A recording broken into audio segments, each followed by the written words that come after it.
Hello guys, welcome back to your YouTube channel SKM study a way of success. मैं हूं आपका educator Shivam Mishra. अरे गुरुदेव, अच्छा आप लोगों के मन में एक बहुत बड़ा डिसीजन होता है कि गुरुदेव आफ्टर 12th हम कहाँ पढ़ने जाएं। तो दो तीन जगह दिमाग में आता है। सबसे पहले आपको दिल्ली यूपीएससी के लिए, प्रयागराज और पटना, जैसे केवल तीन शहरों का आपको नाम याद आता है कि नहीं। अगर जो बच्चे वैसे हैं तो कोटा जाते हैं पढ़ाई के लिए, लेकिन प्रयागराज में बहुत सारे बच्चे आते हैं, तो प्रयागराज से ही मैं आपको ये सारी चीजें पढ़ा रहा हूँ। तो आपको टेंशन नहीं लेना है। यदि आप अन्य क्षेत्र से हैं तो घर बैठे एकदम पढ़ सकते हैं और कोई दिक्कत नहीं। और जबरदस्त यहाँ के सारे मटेरियल आपको उपलब्ध करवा रहे हैं प्रयागराज की पावन धरती से, है कि नहीं। गंगा यमुना का बिल्कुल संगम सर यहाँ पे है। और हम लोग यहाँ पे लेक्चर नंबर 3, जी हाँ, वैद्युत आवेश तथा क्षेत्र का अपना लेक्चर नंबर आज 3 है। 1 2 कंप्लीट हो चुका है सर, उसका वीडियो प्लेलिस्ट सेक्शन मिल जाएगा, link in the description box. Sir PDF PDF PDF PDF बहुत बढ़िया। तो PDF Telegram channel SKM study से जाकर आप लोग डाउनलोड करिए। इसका जो लिंक है टेलीग्राम चैनल का लिंक डिस्क्रिप्शन बॉक्स के अंदर मेंशन है। साथ ही साथ मेरे करेजा लोग, आपके लिए दो बैच है, महाभारत बैच और रामायण बैच, दोनों बैच ज्वाइन करिए। Link in the description box या गूगल प्ले स्टोर से एसकेएम स्टडी एप्लीकेशन को जरूर से जरूर डाउनलोड करिए। ठीक है, चलिए बेटा। तो आज हम लोग पहले इसके पहले वाले लेक्चर में जाना था, यानी सेकेंड लेक्चर में कूलाम के नियम को डिटेल में बात किया था, ठीक है ना। वहां पे के की वैल्यू भी बताई थी मैंने, और अपसाइलम नॉट की वैल्यू बताई थी। सारी चीजों को मैंने आपको बताया भी था। आज इस लेक्चर में हम लोग देखेंगे क्या, कूलाम बल की प्रकृति। अगला जो अपना हेडिंग होने वाला है वो होने वाला है कि जो कूलाम नियम की प्रकृति कैसी होती है। और एक बात ध्यान देना, फिर ये वीडियो जाके पूरा कंपाइल हो जाएगा, ठीक है ना। अगले लेक्चर में चार जुड़ जाएगा। जब ये पूरे कंप्लीट हो जाएंगे लेक्चर, तो आपको एक पूरा वीडियो कंप्लीट लेक्चर आपको मिलेगा वन शॉट के फॉर्मेट में। उससे आप पूरा पूरा आप तैयार कर लीजिएगा, ठीक है ना। क्योंकि देखिएगा, मैं कोई कटिंग वटिंग नहीं करता, ठीक। तो सभी वीडियो को हम कंपाइल जोड़ के आपको प्रोवाइड करवा देंगे वन शॉट के रूप में, ठीक है बेटा। तो कूलाम बल की प्रकृति, ये गुलाम बल की प्रकृति है क्या। जैसे आप कहते हैं ना कि हमारे दोस्त की प्रकृति है गुरुदेव, वो क्या करता है, वो दिन भर रील्स चलाता है, कच्चा बादाम को बहुत पसंद करता है। तो इसी प्रकार गुलाम के नियम की जो प्रकृति होती है, उसमें आकर्षण और क्या होता है, प्रतिकर्षण दर्शाता है। मतलब कि ये आकर्षित भी करता है और प्रतिकर्षण भी दर्शाता है। मतलब इसकी प्रकृति कैसी होती है, तो इसमें आकर्षण एवं प्रतिकर्षण होता है। यानी इसकी प्रकृति कैसी होती है, आकर्षित करने की और प्रतिकर्षित करने की होती है, ठीक है ना। अगला बेटा, कूलाम बल के सीमा बंधन, यानी कि कूलाम बल के यानी कूलाम नियम के क्या क्या सीमाएं हैं। यहाँ फिर दे देगा कि कूलाम नियम की सीमाएं लिखिए पेपर में। पेपर में दो क्वेश्चन देता है। सबसे पहला देता है कि कूलाम का नियम किसे कहते हैं समझाइए, या कूलाम के नियम से तात्पर्य क्या है। उसके बाद दे देगा तथा कूलाम बल के नियम की सीमाएं भी आपको लिखने के लिए दे देता है। तो इसकी क्या क्या सीमाएं हैं। तो सबसे पहले इसकी सीमा है, नोट कर सकते हैं, कूलाम बल सदैव स्थिर आवेशों के लिए ही लागू होता है। यानी स्थिर आवेश क्या है, जब दो आवेश स्थिर हों। जैसे मान लीजिए पहला आवेश है Q1 और ये दूसरा आवेश क्या है Q2। जब जो दोनों आवेश स्थिर रहेंगे, तभी मतलब रुके रहेंगे, तभी ये नियम लागू होगा। अच्छा, अगर गतिशील है तो गतिशील होंगे तो नहीं लागू होगा। मैंने आपको एक बताया था वैद्युत क्षेत्र। वैद्युत क्षेत्र किसके किसके कारण उत्पन्न होता है, दो के कारण उत्पन्न होता है। दो के कारण, पहला दो स्थिर बिंदु आवेशों की, यानी जो स्थिर बिंदु आवेशों के कारण वैद्युत क्षेत्र उत्पन्न होता है। और दूसरा हमारे गतिशील गतिशील विद्युत आवेशों के कारण वैद्युत क्षेत्र उत्पन्न होता है।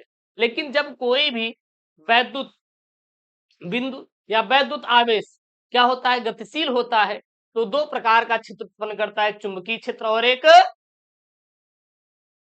एक क्या, वैद्युत क्षेत्र, ठीक है ना। ये बात ध्यान देना। जो कूलाम के नियम है, यह सदैव स्थिर आवेशों के लिए ही लागू होता है। जब स्थिर आवेश रहेंगे तभी कूलाम का नियम वहां पे फॉलो किया जाएगा। अगर वो आवेश स्थिर नहीं है तो कूलाम का नियम लागू नहीं होता। क्लियर है ना, ध्यान देना। अगला पॉइंट में यहाँ पे सेकंड लिख सकते हैं, कूलाम बल अर्थात दो आवेशों के मध्य कारक कूलाम बल किसी तीसरे आवेश की उपस्थिति से अप्रभावित रहता है। इसको काट सकते हैं यहाँ पे, ये आप ड्रॉप कर सकते हैं।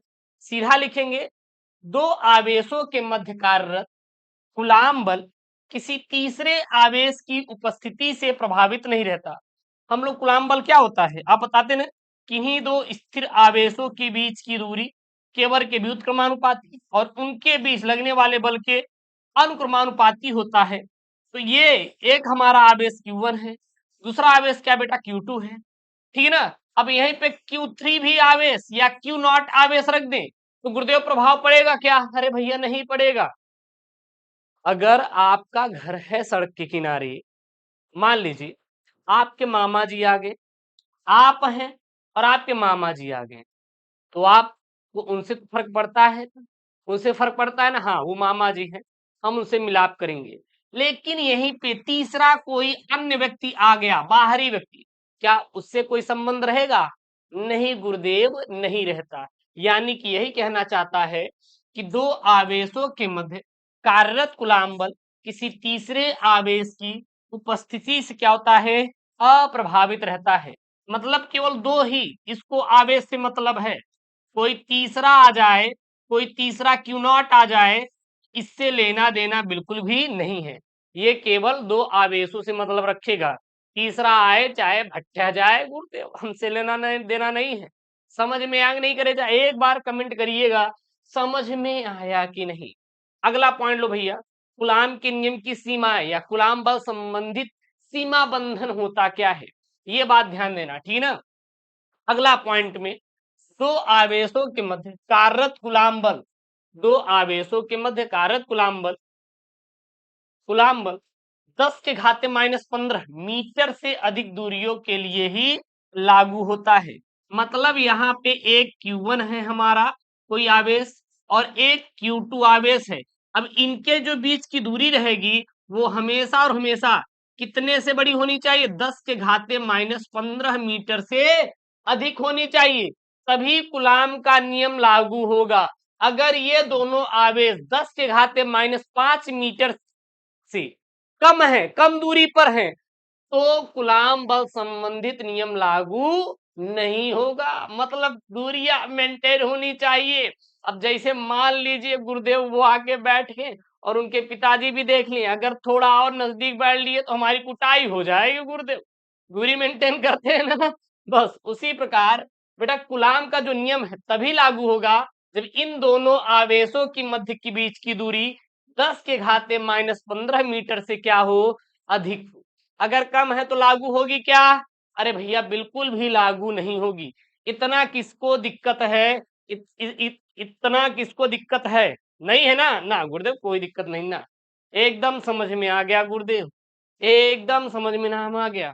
अच्छा, अब गुरुदेव जैसे मान लीजिए हमारा गुरुदेव घर का नाम शिवम है, मम्मी हमारे राजा राजा बुलाती है, अरे द किंग, हाँ गुरुदेव चिंटुआ, अरे हमारा मम्मी चिंटुआ बुलावत हिन, ना ना पिंटुआ गुरुदेव बुलावत हिन। अरे सालिक राम का गुरुदेव नाम बा घरे का नाम बा, का नाम बा? अरे गुरुदेव चिंटुआ नाम बा।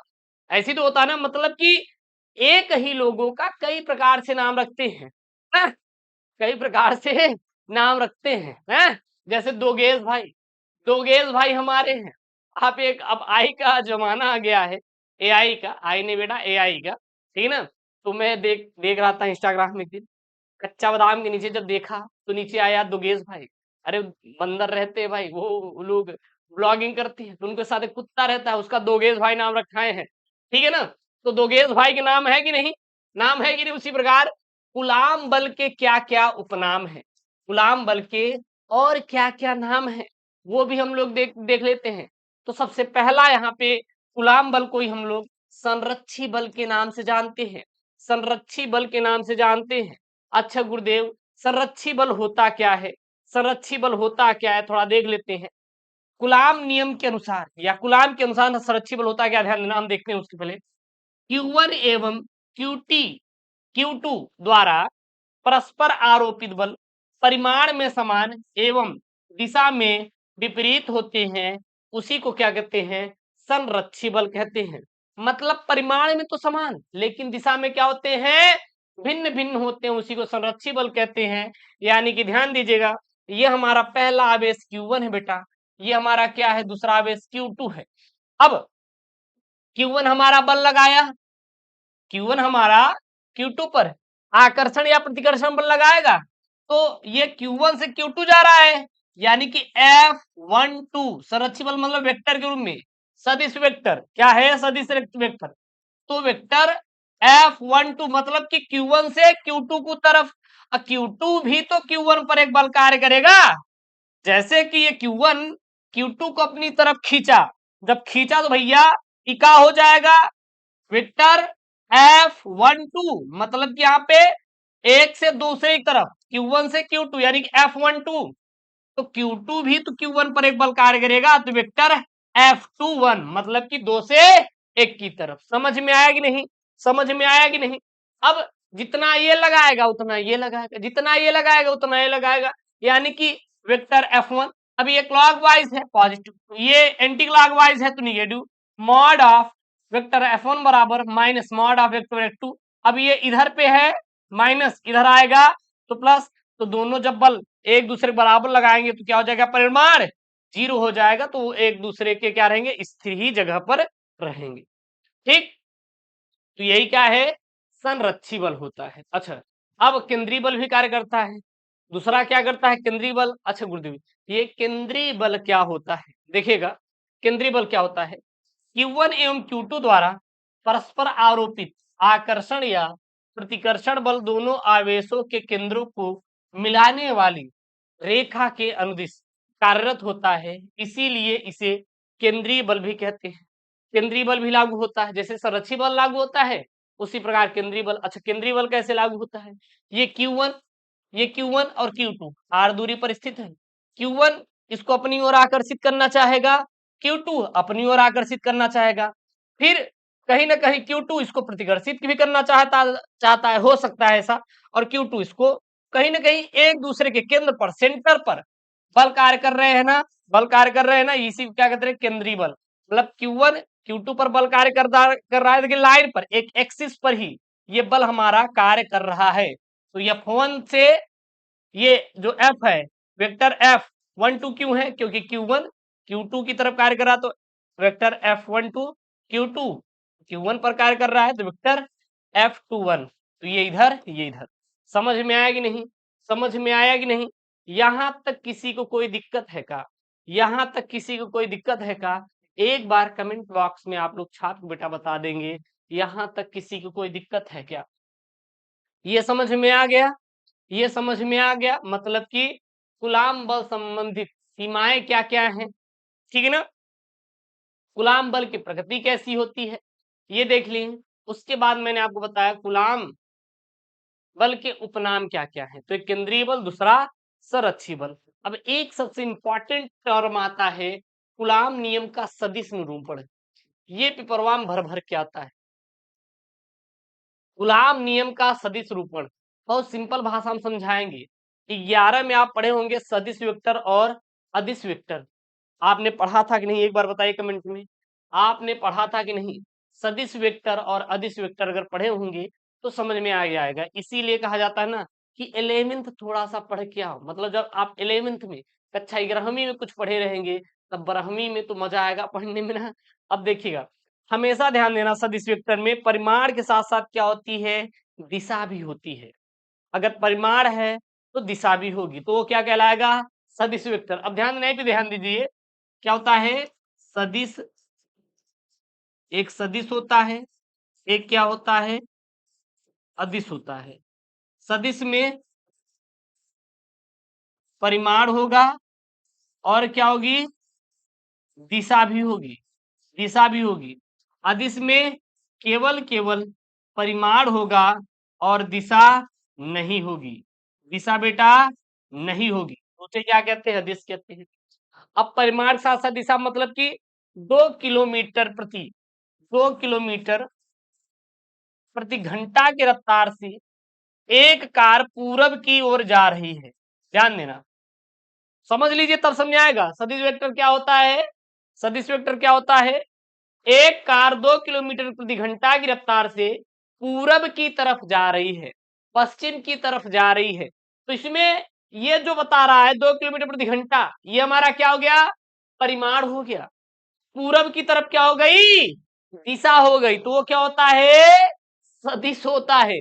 अगर मैं बोल दूं कि 2 किलोमीटर प्रति घंटा की रफ्तार से एक कार जा रही है, कहाँ जा रही, हमसे लेना देना नहीं है, तो क्या हो जाएगा बेटा, वो हमारा अदिश वेक्टर हो जाएगा।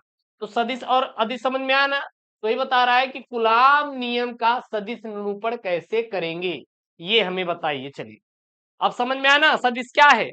सदिश में परिमाण भी होगा, उसके साथ साथ दिशा भी होगी सदिश में हमेशा। और सदिश कैसे जानेंगे कि सदिश है, जिसके ऊपर ही तीर लगा दे। अगर हाथी लगा दिए तो वेक्टर हाथी, मतलब कि हाथी का सदिश। अब हाथी का सदिश मतलब कि इसमें परिमाण भी होगा और दिशा भी होनी चाहिए। तो अगर सदिश की पहचान क्या है, वेक्टर लगा दीजिए, ये लगा दीजिए, क्या लगा दीजिए, तीर लगा दीजिए। माना Q1 तथा Q2 दो बिंदु आवेश परस्पर स्मॉल r दूरी पर उपस्थित है, स्मॉल r दूरी पर उपस्थित है। तो सबसे पहले ध्यान देना है यहाँ पे, सबसे पहले ध्यान देना है यहाँ पे कि ये Q1 हो गया, ये Q2 हो गया, ठीक है ना। अभी मैंने आपको संरक्षी बल बताया है।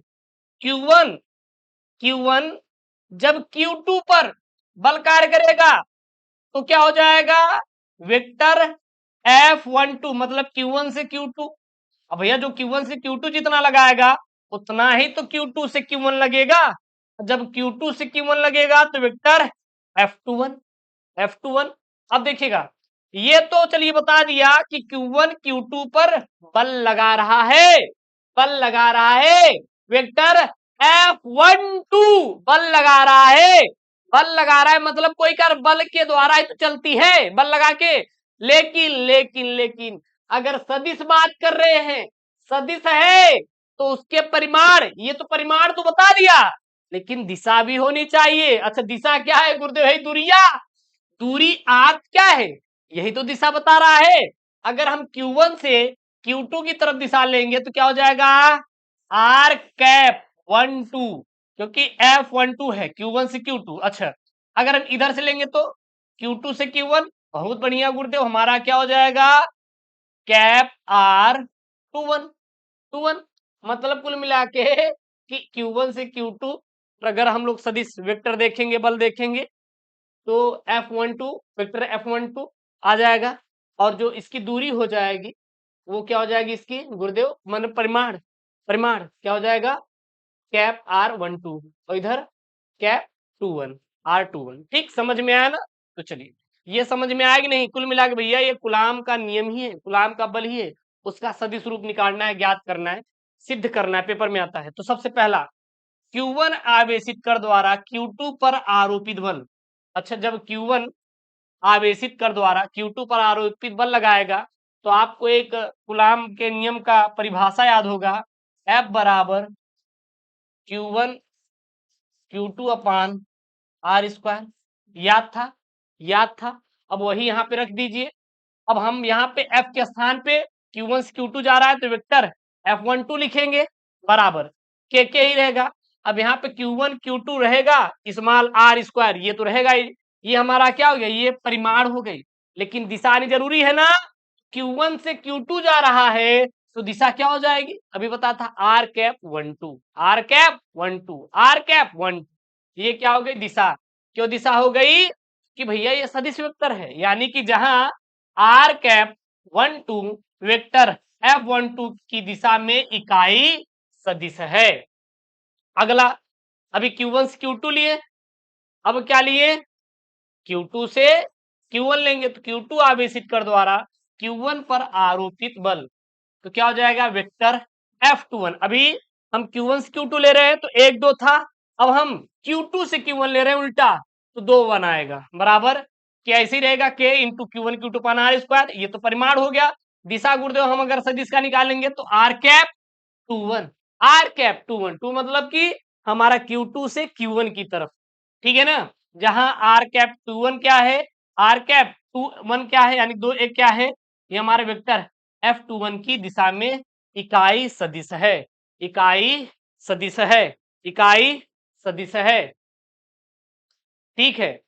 अब आपको पता होगा, आपको पता होगा कि जो हमारा परिमाण होता है, दिशा होती है, जितना Q1 से Q2 रहेगा उतने Q1 से Q1 रहेगा, तो बराबर होता है, यानी कि हमारे परिमाण क्या होते हैं, बराबर होते हैं। तो यहाँ पे हम लिख सकते हैं, क्या लिख सकते हैं, मॉड ऑफ आर कैप 12 बराबर माइनस आर कैप Q2। क्यों क्यों माइनस है, क्योंकि भैया ये जब हमारा माइनस इसलिए है क्योंकि ये क्लॉकवाइज है और ये एंटी क्लॉकवाइज है, तो ये माइनस में चला गया, माड हटेगा तो यहाँ मिल जाएगा आर कैप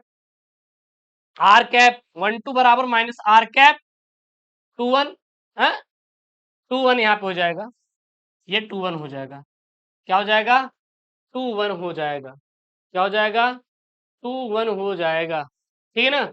अब इसी को समीकरण एक में आप रख, समीकरण दो में रख दीजिए, समीकरण किस में रख देंगे, दो में रख देंगे। जब आप दो में रख देंगे, यहाँ पे समीकरण दो में रख देंगे, तो यहाँ पे एक मिस्टेक है, सही है सही है सही है सही है, चलिए सही है, इधर आएगा तो आप यहाँ पे 21 कर देंगे तब सही रहेगा, क्या रख देंगे, 21 कर देंगे तो सही रहेगा, ठीक है ना। यहाँ पे थोड़ा मिस्टेक है, यहाँ पे 21 कर दीजिएगा, माइनस गुणा करके, या इधर कर दिया इधर, तो चलिए हम यहाँ पे कर दे रहे हैं 21 समीकरण। आप आर कैप 21 के दरी पे माइनस आर कैप 12 आप समीकरण दो में रख दीजिए, तो वेक्टर एफ 21 बराबर के Q1 Q2 अपान स्क्वायर इंटू माइनस में आर कैप 12 हो जाएगा। अब माइनस इधर है तो आगे कर लीजिए, कहाँ पे आ जाएगा, तो वेक्टर F21 बराबर minus k Q1 Q2 upon r into r cap 12 समीकरण 3। अब समीकरण एक में समीकरण 3 का क्या कर देंगे, भाग दे देंगे, तो समीकरण एक में जब समीकरण 3 का भाग दे देंगे तो वेक्टर F12 बराबर अपान वेक्टर F21, और वेक्टर F12 का मान आपको बताया था ऊपर के Q1 Q2 upon r square into r cap 12, ठीक है ना। और वेक्टर F21 जो कि समीकरण 3 में देखेंगे, समीकरण 3 में इतनी वैल्यू है, रख दीजिए नीचे। अब ऊपर ये बराबर है, इसको काट दीजिए, इसको काट दीजिए, ये भी हमारा क्या हो जाएगा, कट जाएगा, क्या बचेगा, माइनस यहाँ पे बचेगा, माइनस का 1, तो आ जाएगा, क्या आ जाएगा, वेक्टर F12 अपान वेक्टर F21 बराबर माइनस में 1। अब ये तीर ये गुणा करेंगे तो वेक्टर F21 बराबर क्या हो जाएगा, माइनस वेक्टर F21, ये समीकरण क्या हो जाएगा, 4। अर्थात सिद्ध होता है, क्या सिद्ध होता है, समीकरण 4 से सिद्ध होता है कि कूलाम नियम क्रिया प्रतिक्रिया का पालन करता है, मतलब कि क्रिया भी करता है और प्रतिक्रिया, क्यों, क्योंकि यहाँ पे माइनस में क्रिया भी करता है और क्या करता है, प्रतिक्रिया नियम का पालन भी करता है। कोई दिक्कत है क्या, कोई दिक्कत है क्या, तो ये आपका सिद्ध हो गया, यहाँ पे वेक्टर F12 बराबर minus vector F21, vector F21 देखिए वही था यहाँ पे, ये क्या है, कूलाम का नियम का सदिश अनुरूपण, ठीक ना। ये पूरा आप नोट डाउन कर सकते हैं, ये सिद्ध करने के लिए आता है, पूरा याद कर लीजिए, सेम टू सेम प्रोसेस करना है, बाकी कुछ भी नहीं करना है, बस यही आप प्रोसेस अपनाइएगा, आपका पूरा कंप्लीट हो जाएगा। अगला हेडिंग डालेंगे, क्या हेडिंग डालेंगे, हेडिंग डालेंगे आपेक्षिक वैद्युतशीलता या परावैद्युतांक। क्या है, आपेक्षिक वैद्युतशीलता या परावैद्युतांक। ये गुरुदेव आपेक्षिक वैद्युतशीलता या परावैद्युतांक होता क्या है, किसे कहते हैं, जरा बता दीजिए। तो आप लिख सकते हैं कि माध्यम की वैद्युतशीलता अपसाइलम, ध्यान देना पेपर में आता है, बहुत ही इंपॉर्टेंट है, लगा सकते हैं। अच्छा, इसको प्रदर्शित किससे करते हैं, दिशा दिखाते किससे हैं, तो अपसाइलम आर या फिर के से दिखाते हैं। इसको प्रदर्शित किससे करते हैं, अपसाइलम आर, ये जहां पे दिखा रहे हैं इसको अपसाइलम बोलते हैं, क्या बोलते हैं, अपसाइलम। तो अपसाइलम के तीन चार रूप होते हैं, सबसे पहले अपसाइलम, अपसाइलम नॉट और अपसाइलम आर, ठीक। अभी बताएंगे कहाँ पे क्या होता है। तो आपेक्षिक वैद्युतशीलता या परावैद्युतांक अगर पेपर में आ जाए तो क्या लिखेंगे, माध्यम की वैद्युतशीलता अपसाइलम एवं निर्वात की वैद्युतशीलता अपसाइलम नॉट के अनुपात को आपेक्षिक वैद्युतशीलता या परावैद्युतांक, इस परावैद्युतांक कहते हैं। और वैद्युतशीलता या परावैद्युतांक को हम लोग अपसाइलम आर या फिर के से प्रदर्शित करते हैं। तो समझ में आया, समझ में आया कि आपेक्षिक वैद्युतशीलता या परावैद्युतांक होता क्या है, परिभाषा क्या होती है। तो सीधा बताएंगे कि माध्यम की वैद्युतशीलता और निर्वात की वैद्युतशीलता का जो अनुपात होता है उसी को क्या कहते हैं हम लोग, उसी को आपेक्षिक वैद्युतशीलता या परावैद्युतांक कहते हैं। माध्यम की वैद्युतशीलता अपसाइलम और निर्वात की वैद्युतशीलता अपसाइलम नॉट, यहाँ प्यार हो गया है, अपसाइलम नॉट मतलब अपसाइलम 0 रहेगा। यहाँ थोड़ा मिस्टेक है हैंड रिटन नोट्स पे, तो वहां पे बारीकी तरीके से ध्यान देंगे, ठीक है ना, हो जाता है मिस्टेक भैया। तो हम क्या कहते हैं, आपेक्षिक वैद्युतशीलता या परावैद्युता। परिभाषा समझ आई क्या होता है, क्या होता है आपेक्षिक वैद्युतशीलता या परावैद्युतांक बराबर माध्यम की वैद्युतशीलता अपसाइलम और निर्वात की वैद्युतशीलता अपसाइलम नॉट के अनुपात को क्या कहते हैं, आपेक्षिक वैद्युतशीलता या परावैद्युतांक बेटा कहा जाता है, ठीक है ना। अब थोड़ा सा समझते हैं। मान लेते हैं यहाँ पे Q1 आवेश है और एक क्या है Q2 आवेश है, दोनों के बीच की दूरी क्या है, R है। अगर निर्वात की उपस्थिति में देखें, निर्वात की उपस्थिति में देखें तो आपको बताया था मैंने, निर्वात की उपस्थिति में जो कूलाम के वैद्युत बल संबंधित नियम बताया था, F बराबर क्या होता है, K Q1 Q2 अपान R स्क्वायर, क्या होता है K Q1 Q2 अपान R स्क्वायर। और जब निर्वात की बात करेंगे, निर्वात की बात करेंगे तो निर्वात में K बराबर होता है, क्या होता है 1/4 पाई अपसाइलम 0 होता है, अपसाइलम 0 होता है। तो जहां पे K है वहां पे निर्वात के लिए क्या रख देंगे 1/4 पाई एप्सिलॉन 0 Q1 Q2 अपान R स्क्वायर। अच्छा ये क्या है F, अभी F था तो ये नॉर्मल था, ये हमारा हमारा कूलाम बल है, ठीक है ना। फॉर्मूला निर्वात के लिए क्या हो जाएगा FV, FV क्या है वोल वैक्यूम, हाँ वैक्यूम ऑफ F, यानी कि निर्वात में कूलाम बल, ये क्या है निर्वात में कूलाम बल वैक्यूम ऑफ F, निर्वात में कूलाम बल बराबर क्या हो जाएगा, के बराबर क्या हो जाएगा निर्वात में 1/4 पाई एप्सिलॉन 0 Q1 Q2 अपान R स्क्वायर, जहां पे हमारा अपसाइलम नॉट क्या है निर्वात की वैद्युतशीलता है। अगर वहीं पे हम लोग माध्यम में देखें तो माध्यम की उपस्थिति में वैद्युतशीलता क्या होता है, ये तो फॉर्मूला होता ही है कूलाम बल में। अब हम माध्यम में देखें तो मीडियम ऑफ एफ, यानी कि माध्यम का कूलाम बल बराबर मीडियम ऑफ एफ, माध्यम को मीडियम बोलते हैं इंग्लिश में, तो एफ एम बराबर मीडियम ऑफ एफ, यानी कि माध्यम में कूलाम बल बराबर के Q1 Q2 अपान R स्क्वायर हो जाएगा।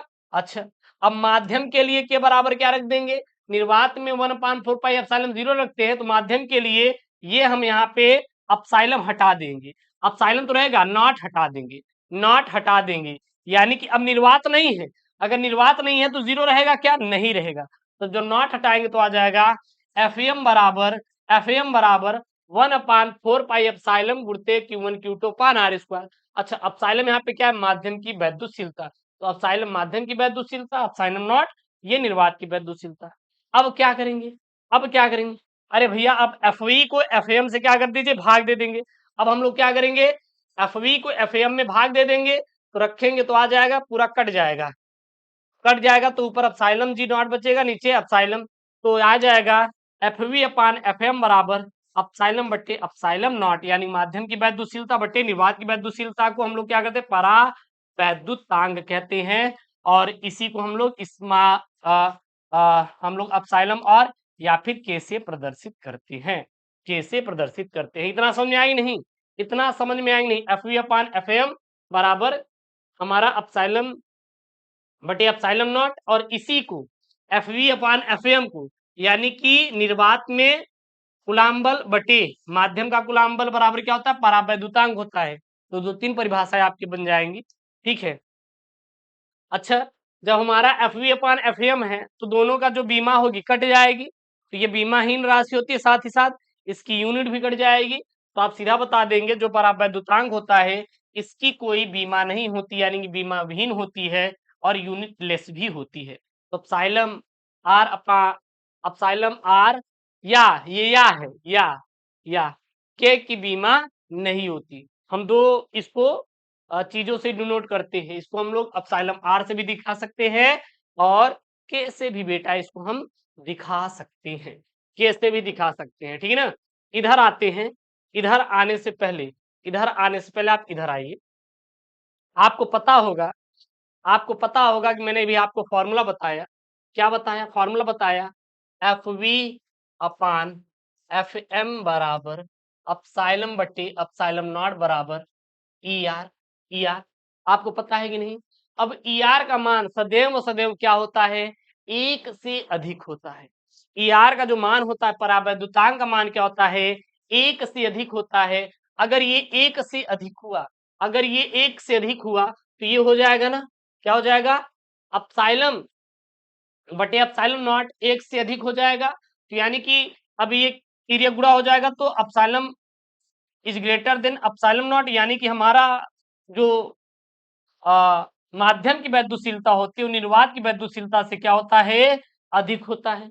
हमारा हमेशा ध्यान देना, जो जो माध्यम की वैद्युशीलता होती है वो निर्वात की वैद्युशीलता से अधिक होती है, चूंकि चूंकि ER is greater than 1, always ER is greater than 1।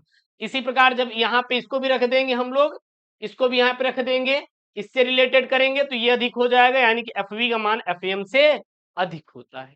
बस आप सीधा बोल दीजिएगा, ठीक है ना।